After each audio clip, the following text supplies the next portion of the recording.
আজ আমি বেসন দিয়ে লাঞ্চে ভাতের সাথে কিংবা ডিনারে রুটির সাথে খাওয়ার জন্য এমন একটা রেসিপি শেয়ার করব, যেটা কাউকে দিলে সে ধরতেই পারবে না যে কী দিয়ে বানানো হয়েছে। এতটাই দুর্দান্ত হয় খেতে। আর এইটা বানানো কিন্তু খুবই ইজি। বাড়িতে থাকা মাত্র কয়েকটি উপকরণ দিয়ে আপনারা এটা ইজিলি বানিয়ে দিতে পারবেন। তো চলুন বেশি দেরি না করে শুরু করছি আমার আজকের এই ইজি অ্যান্ড টেস্টি রেসিপি। নমস্কার, আমি পিনু। কুক উইথ পিনুতে আপনাদের সবাইকে স্বাগত। এই রেসিপিটা বানানোর জন্য সবার প্রথমে আমি একটা থালার মধ্যে নিয়ে নিচ্ছি 1 কাপ বেসন। তার সাথে এর মধ্যে অ্যাড করে দিতে হবে হাফ ছোটো চামচ জোয়ান, 1 ছোটো চামচ জিরে গুঁড়ো, 1 ছোটো চামচ কাশ্মীরি লাল লঙ্কার গুঁড়ো, দিচ্ছি হাফ ছোটো চামচ হলুদ গুঁড়ো, স্বাদ মতো নুন, আর সব শেষে দিয়ে দিতে হবে কাসুরি মেথি। কাসুরি মেথিটাকে হাতের সাহায্যে একটু ক্রাশ করে দিয়ে দিচ্ছি। এবার এই সব কিছুকে বেসনের সাথে ভালো করে মিশিয়ে নিতে হবে।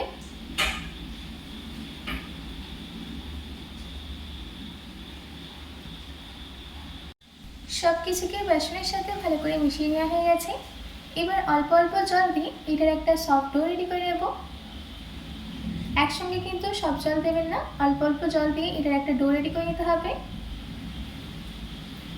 দেখুন আমাদের এখানে কিন্তু ডোটা রেডি করে নেওয়া হয়ে গেছে। এবার আমি এই ডোটা থেকে অল্প অল্প পোর্শন নিয়ে ছোটো ছোটো বল রেডি করে নেব। যেরকম আমরা লুচির জন্য বল রেডি করে থাকি সেরকমই বল রেডি করে নিতে হবে।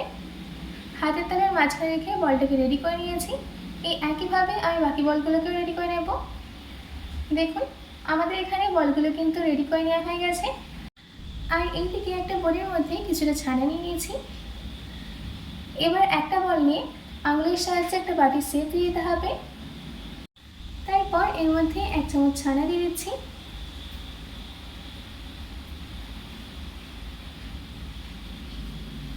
ছানাটা দেওয়ার পর আস্তে আস্তে এর মুখটা বন্ধ করে দিতে হবে। যখন এর মুখটা সম্পূর্ণ বন্ধ করে নেওয়া হয়ে যাবে তখন ভালো করে গোল করে নিচ্ছি। দেখুন আমাদের এখানে একটা বল কিন্তু রেডি করে নেওয়া হয়ে গেছে। এই একইভাবে আমি বাকিগুলোকেও রেডি করে নেব।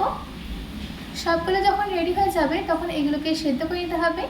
তার জন্য আমি কড়াইতে 2 কাপ জল গরম করতে দিয়েছিলাম। এবার ওই জলের মধ্যেই দিয়ে দিচ্ছি 1 চামচ ঘি। যখন জলটা ফুটে আসবে তখন একে একে আমাদের বেসনের বলগুলোকে দিয়ে দিতে হবে। আর সব বলগুলোকে দিয়ে দেওয়া হয়ে গেলে 5 থেকে 7 মিনিটের জন্য এটাকে সেদ্ধ হতে দেব। দেখুন আমাদের এখানে বলগুলো কিন্তু সেদ্ধ করে নেওয়া হয়ে গেছে, দেখতেই পাচ্ছেন। এবার আমি এই বলগুলোকে জল থেকে তুলে নিয়ে একটা বলে নামিয়ে নিচ্ছি।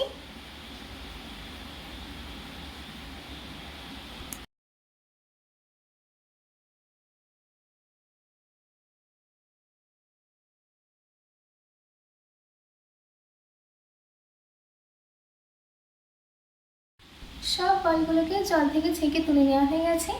এবার এদিকে একটা কড়াইয়ের মধ্যে দিয়ে দিচ্ছি 1/4 কাপ তেল।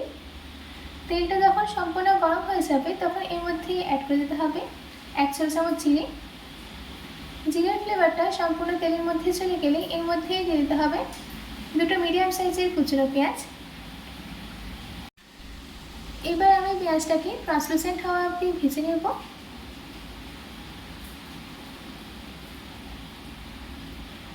আপনারা হয়তো দেখতেই পাচ্ছেন যে আমাদের এখানে পেঁয়াজটা কিন্তু ট্রান্সলুসেন্ট হয়ে গেছে। এবার আমি ঝালের জন্য দিয়ে দিচ্ছি 3টে কাঁচা লঙ্কা কুচি। তার সাথে এর মধ্যে অ্যাড করে দিচ্ছি 2 চামচ আদা রসুন বাটা। এবার কাঁচা লঙ্কা আর আদা রসুনের পেস্টটাকে কিছুক্ষণের জন্য সতে করে নিতে হবে, যাতে আদা রসুনের কাঁচা গন্ধটা বেরিয়ে যায়।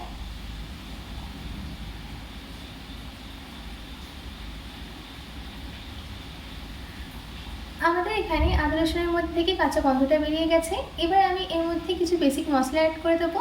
দিচ্ছি 1 ছোটো চামচ ধনে গুঁড়ো, 1 ছোটো চামচ জিরে গুঁড়ো, দিচ্ছি হাফ ছোটো চামচ হলুদ গুঁড়ো, 1 ছোটো চামচ লঙ্কা গুঁড়ো, আর কালারের জন্য দিয়ে দিচ্ছি 1 ছোটো চামচ কাশ্মীরি লাল লঙ্কার গুঁড়ো, আর সব শেষে দিয়ে দিচ্ছি স্বাদ মতো নুন।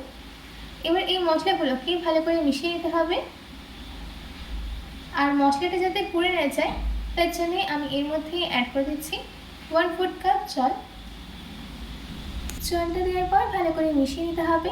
আর মশলাটাকে কিছুক্ষণের জন্য কষিয়ে নিতে হবে যাতে এর মধ্যে থেকে তেলটা রিলিজ হয়ে যায়।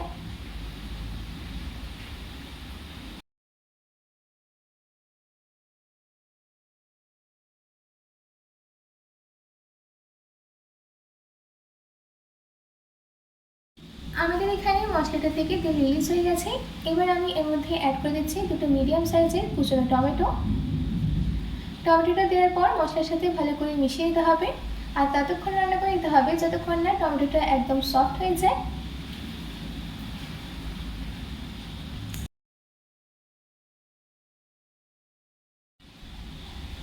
দেখুন আমাদের এখানে টমেটোটা কিন্তু একদম সফট হয়ে গেছে। এবার আমি এই স্টেজে এর মধ্যে অ্যাড করে দিচ্ছি 4 চামচ ফেটিয়ে রাখা টক দই। টক দইটা দেওয়ার সময় গ্যাসের ফ্লেমটাকে অতি অবশ্যই লোতে রাখবেন আর গ্যাসের ফ্লেমটাকে লোতে রেখেই দইটাকে রান্না করে নিতে হবে। দইটাকে ভালো করে মিশিয়ে নেওয়া হয়ে গেছে।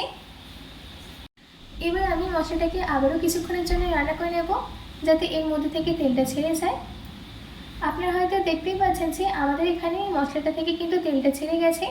এবার আমি এর মধ্যে অ্যাড করে দিচ্ছি 1/2 চামচ গরম মশলা গুঁড়ো। গরম মশলা গুঁড়োটা দেওয়ার পর ভালো করে মিশিয়ে নিতে হবে। ভালো করে মিশিয়ে নেওয়া হয়ে গেছে। এবার আমি এর মধ্যে অ্যাড করে দিচ্ছি 2 কাপ পরিমাণে জল।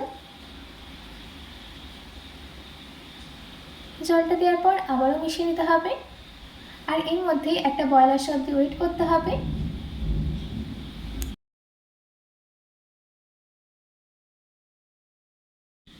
দেখুন আমাদের এখানে ঝোলের মধ্যে কিন্তু একটা বল চলে এসছে।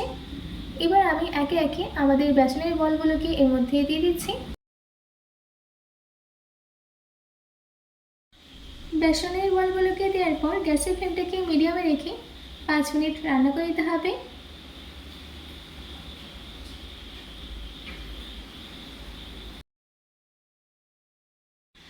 আমাদের এখানে 5 মিনিট হয়ে গেছে আর বেসনের বলগুলো কিন্তু মশলাটাকে হালকা সোক করে নিয়েছে। এবার আমি সবশেষে এর মধ্যে অ্যাড করে দিচ্ছি ধনেপাতা কুচি। ধনেপাতা কুচিটা দেওয়ার পর ভালো করে মিশিয়ে নিতে হবে। ব্যাস রেডি হয়ে গেল আমাদের ভাত বা রুটির সাথে খাওয়ার জন্য দুর্দান্ত স্বাদের এই রেসিপিটি। এবার গ্যাসের ফ্লেমটাকে অফ করে দিয়ে গরম গরম সার্ভ করে নেব।